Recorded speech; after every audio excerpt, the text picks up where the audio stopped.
Welcome, wrestling fanatics and comedy connoisseurs, to a tale so epic, so absurd, it could only involve one man. We're talking about the legend, the icon, the one and only Hulk Hogan. Forget everything you thought you knew about the great beyond. Because in this fantastical scenario, the afterlife isn't all harps and clouds. It's a cosmic wrestling ring, and Hogan is about to drop the big leg on eternity itself. Prepare yourselves for a journey that defies logic and gravity. This isn't your grandma's Sunday school lesson. This is the ultimate main event, where the sacred meets the profane in a headlock. It's a humorous image, a testament to a legend who simply cannot be contained. So, the day finally came. Hulk Hogan, with his signature bandana and a lifetime supply of pythons, arrived at the pearly gates. You might expect a peaceful transition, a gentle float into the ethereal. But this is Hulk Hogan we're talking about. Peace and quiet aren't exactly in his vocabulary. His entrance into the celestial realm was less of a whisper and more of a thunderous body slam.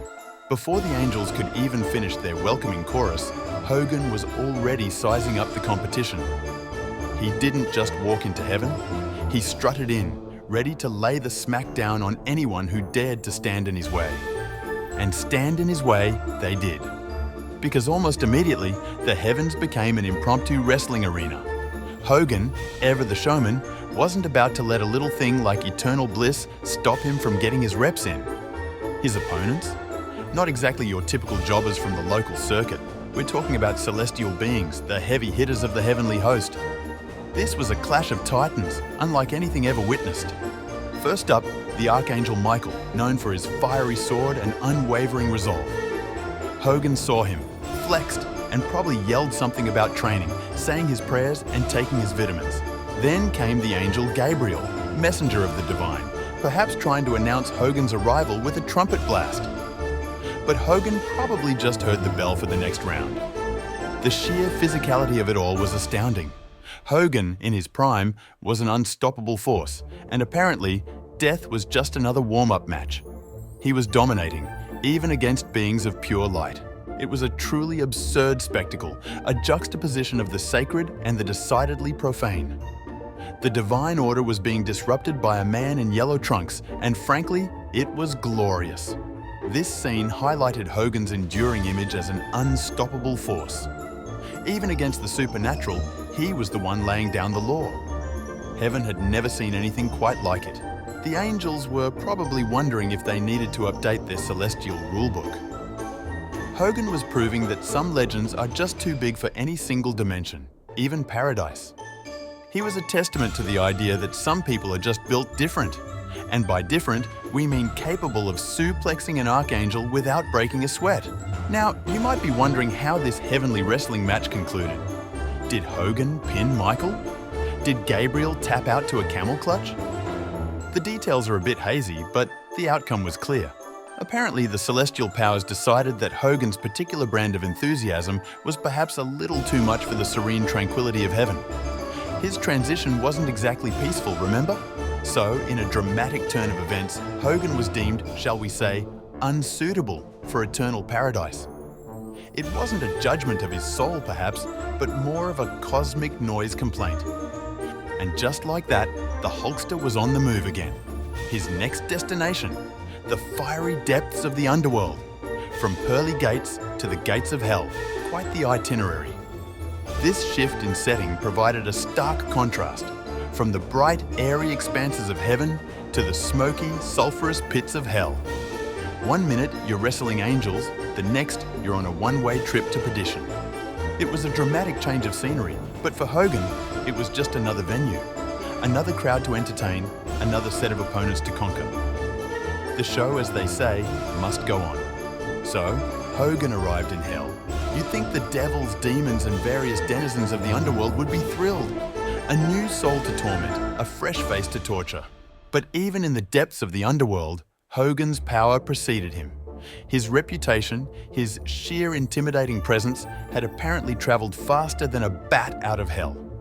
The devils, traditionally figures of fear and torment, were not prepared for what walked through their fiery gates. They expected a victim. They got a conqueror. And this is where the comedic climax truly hits. Instead of welcoming him with pitchforks and glee, the devils did something entirely unexpected. They fled. Yes, you heard that right. The very beings who revel in fear and despair were reduced to quivering masses of demonic jelly. They scattered like roaches when the lights come on. This underscored Hogan's overwhelming power.